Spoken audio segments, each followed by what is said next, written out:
Welcome back to my channel. Today we are here to discuss a new topic of macroeconomic theory, which is the circular flow of income in any economy from one sector to another. Now, before going into the detailed discussion about the circular flow of income from one sector of the economy to another, we first of all need to know what exactly national income of any economy or any country mean. National income is defined as the money value of all final goods and services that are produced by the normal residents of the country within as well as outside the domestic territory of the country during a year. Now, what exactly do we mean by final goods?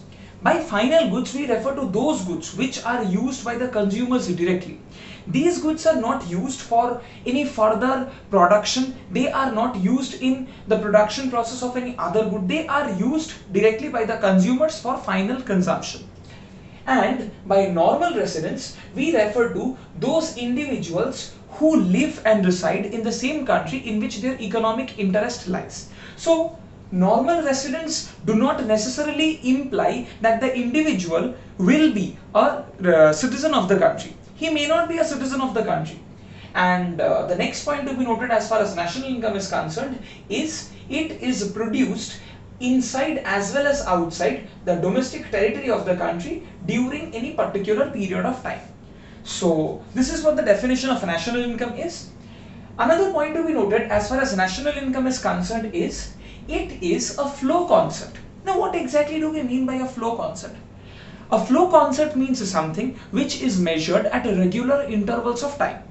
National income, which is a flow variable, is measured every year for any country. Hence, national income is considered to be a flow variable, and a stock variable on the other hand is something that is measured at some particular point in time. It is not measured at regular intervals of time. So, national income is a flow variable.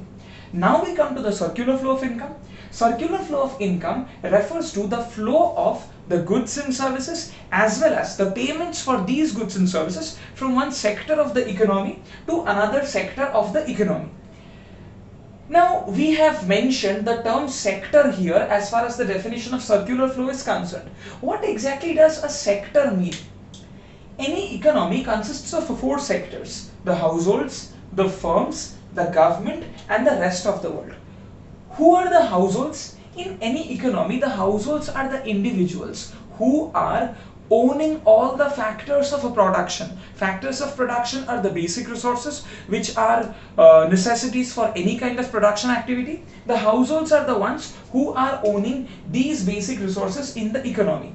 These individuals are supplying the factor services, and in return they are getting paid. They are getting remunerations. With these income, with these remunerations, they are purchasing different goods and services, and they are receiving the different levels of satisfaction.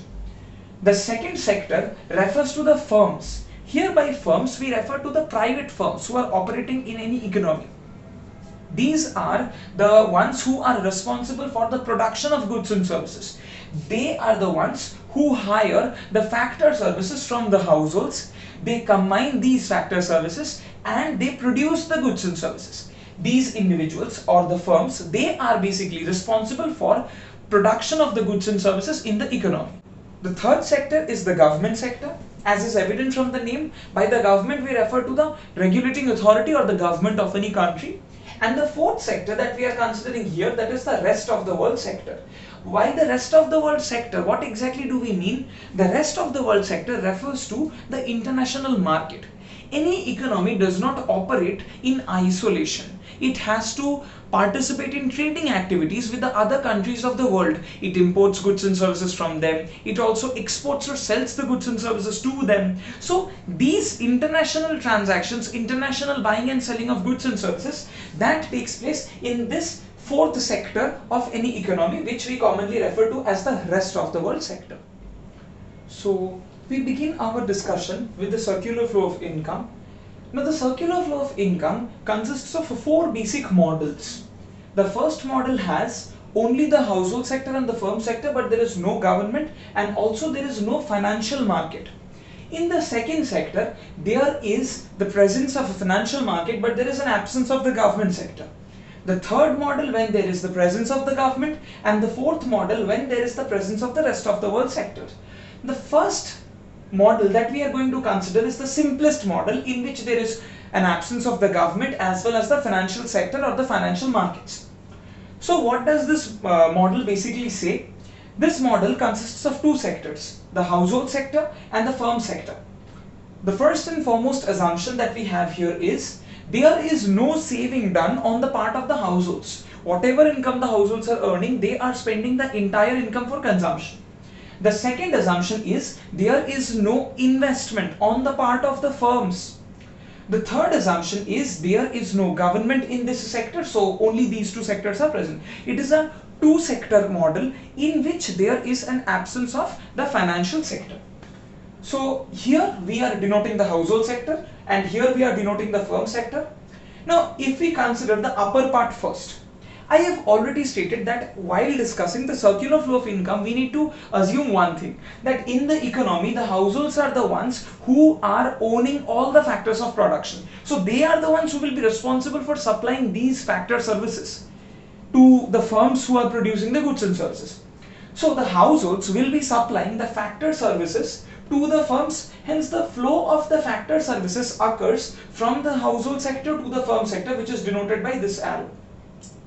Now, of course, the households are providing factor services, so they will of course want to be paid in return. They are not doing any charity or something. They are not going to supply the services for free.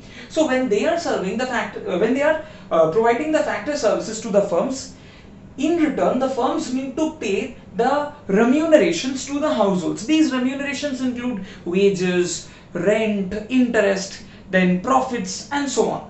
So the payments for the factor services occur from the household sector to the firm sector, which is denoted by this arrow.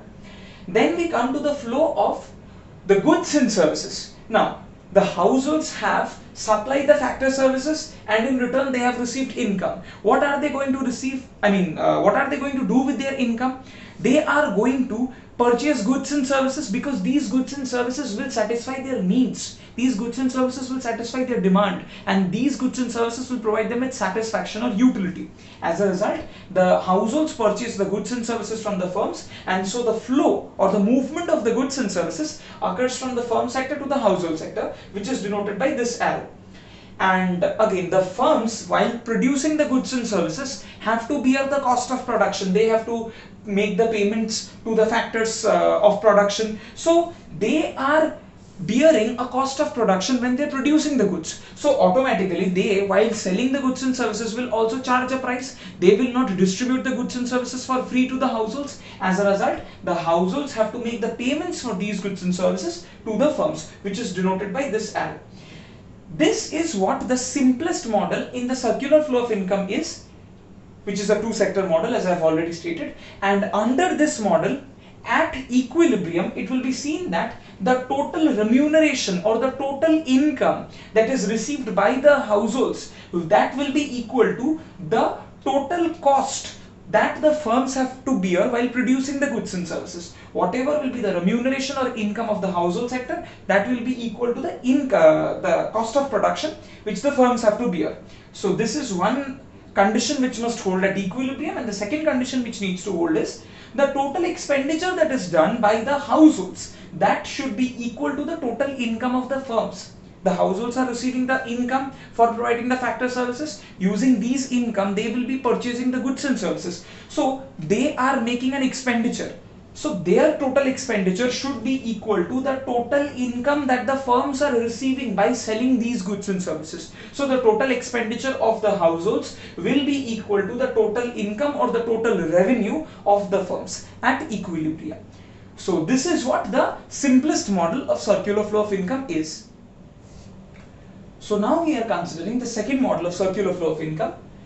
Now the second model of circular flow of income is very similar to the first model, with one basic difference, that is, now the financial market has been incorporated into the model. What difference does this incorporation of the financial market make? When the financial market is there in the model, you will see that the households are now saving a part of their income. Earlier, whatever income the households were receiving, they were using the entire income for consumption of goods and services, but now one part will be saved by them. There are two motives why the individuals do this. The first one is the safekeeping of their money, and the second one is interest income. Of course, money held in hands will not multiply itself. So the individuals with the primary motive of earning some interest income deposit their savings with the financial institutions like the banks. So the savings moves from the households to the financial sector, which has been denoted by F. What about the firms? The firms are the ones who need funds for investment. Now, how exactly are they going to get these funds? They borrow from the financial institutions like the banks. So the movement of the funds that occurs from the financial sector denoted by F to the firms, that is denoted as I.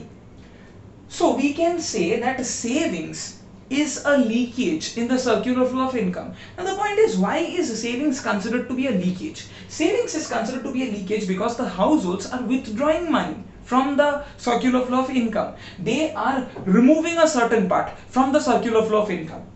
In a similar way, investments are considered to be injections. Why are investments considered to be injections?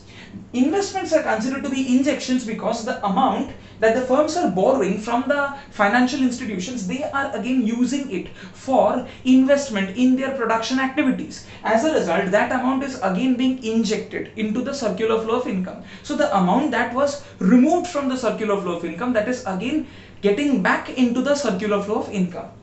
That is the reason why in this model at equilibrium the condition is savings is equal to investment, that is the leakage is equal to injection. Suppose there is a disequilibrium, say savings is greater than investment. In such a situation, savings greater than investment will imply the leakage is more and the injection is less. As a result, the value of the national income in the economy will fall.